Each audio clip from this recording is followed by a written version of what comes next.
Welcome back to the Knit Crowd as well as yarnspirations.com. I'm your host Mikey. Today I'm going to show you how to purl together in the back loop, just like you see here.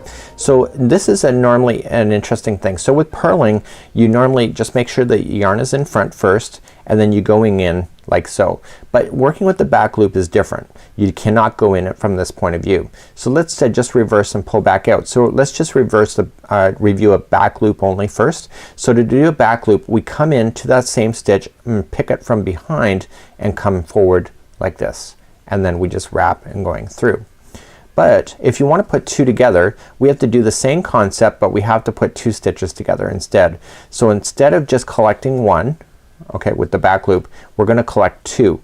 This may be a little bit awkward, but it's doable. And so you're just going to collect two from behind. So just coming around from the back and just coming forward and collecting all two and just going through as normal.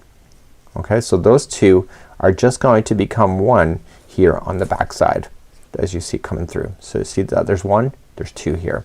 So let's just review once again. So coming into the back loop only, so going into two, coming up from behind, collecting both of those loops. Okay, so you have to kind of twist your needles a little bit in order to see it, and then putting it back to the normal way of purling, and then just wrapping it and pulling through. So that would be how you purl two together in the back loop, just like you see.